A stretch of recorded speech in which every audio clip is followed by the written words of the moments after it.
Garrett A. Morgan opened a clothing manufacturing business in 1909, then a hair care product company after discovering a hair straightening solution. Active in various charitable and business organizations, he founded the Cleveland Call newspaper in 1920 to serve the black community and to sell his hair care products. The paper was merged with the Post, but had only 300 subscribers until the 1932 arrival of William O. Walker, who tripled the paper's size and increased its circulation to 10,000 copies. Walker, a dean of black publishing in the U.S., became a power broker both in the local community and among state Republicans. He served as president of the local Urban League and NAACP. John O'Holly noticed that though many white-owned businesses were almost entirely dependent on patronage by the black residents of Central, very few made efforts to employ African Americans. In February of 1935, he challenged one store owner with 30 white employees to hire just one black porter. He was turned down.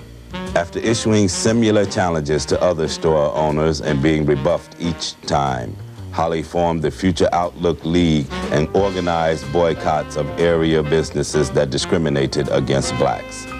Court orders against the protests were issued, and Holly was jailed for his efforts.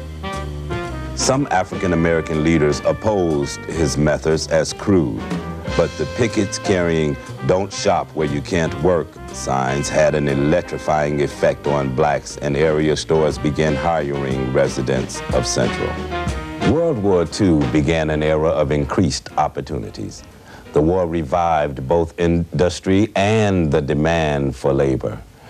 The Congress of Industrial Organizations ensured that labor practices became fairer, and Cleveland had established a community relations board. So once again, increased job opportunities led to a revival of migration from the South. During this second Great Migration, Cleveland's black population grew from 85,000 in 1940 to 251,000 in 1960, or 30% of Cleveland's total population. This, together with the unwillingness of black veterans who had risked their lives during the war to accept second-class citizenship, began the movement toward increased political representation. In 1946, the city passed a municipal civil rights law to revoke the license of any business which was found guilty of discrimination against blacks. The war against fascism in Europe had a beneficial effect in Cleveland. Discrimination in public accommodations gradually declined, and by 1960, the segregation of hospital wards had ended, and downtown hotels and restaurants were once again open to all. Jean Muro Capers made history when in 1949, she became the first black woman in the U.S. to be elected to a city council. She served for 10 years until she was appointed Assistant Attorney General for the state of Ohio. By the mid-1960s, there were 10 black Cleveland City Council members. Among them was George Forbes, who became the city's first black council president in 1973 and served more years in that office than any other council president in history. In 1968, Louis Stokes was elected to the United States House of Representatives. Perhaps the single crowning achievement of the black political struggle in Cleveland was the election of Carl B. Stokes as the nation's first black big city mayor. This event captured the hearts and imaginations of African Americans across the nation. Carl Stokes, a native Clevelander, was just 1 year old when his father died. His mother had been forced to work as a domestic and go on aid to dependent children to support Carl and his 3-year-old brother, Louis. City jobs that blacks never had realistic hopes of getting were suddenly open to all.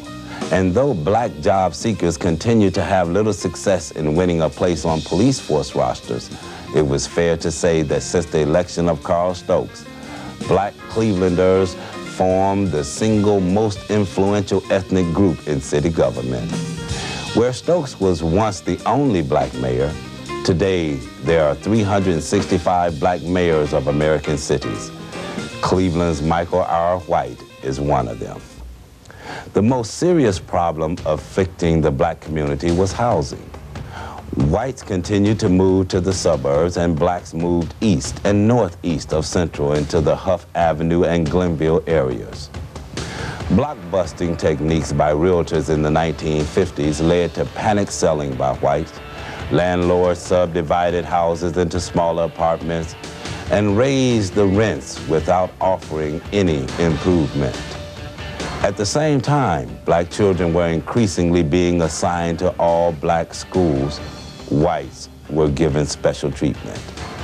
In the 1970s, the NAACP won a court battle to desegregate Cleveland's public schools. Cleveland elected its second black mayor in 1990, Michael R. White, a native Clevelander and a graduate of the city's Glenville High School, was re-elected in 1994. Mayor White's aggressive new housing construction program has revitalized the inner city with the building of 1,000 private and public residential housing units. Claire Freeman, CEO of the Cleveland Metropolitan Housing Authority, has made public housing a healthier, happier place to live and raise families. Changing populations, better civil rights laws, and increased sensitivity to black aspirations led to increased black participation in county positions. First appointed, then elected Cuyahoga County Prosecutor Stephanie Tubbs Jones manages 140 attorneys. Only 9 of her attorneys are black, but she hopes to attract more African Americans to the prosecutor's office. In 1995, Cleveland's black population has stabilized and begun to decrease. The great migration from the South has ceased. With the enforcement of fair housing laws, economically successful blacks have moved out of the inner city and into the suburbs. But poverty remains in the inner city. Businesses and jobs have relocated to the suburbs and to the Sun Belt. Blacks in particular have suffered with the decline in jobs. Cleveland and Cuyahoga County are afflicted with poverty rates reaching 40% in the inner city. Carol Hoover, the president and chief executive officer of Cleveland's Growth Association, has vowed to do something about that statistic and to make Cleveland a true comeback city.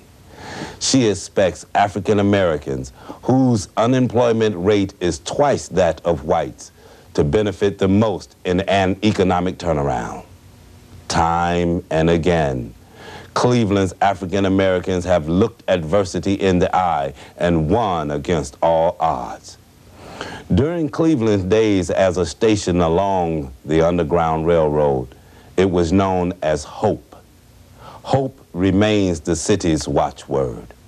As in the past, poverty remains the biggest battle. But with men and women such as these to guide us into the next 200 years, that too shall be overcome.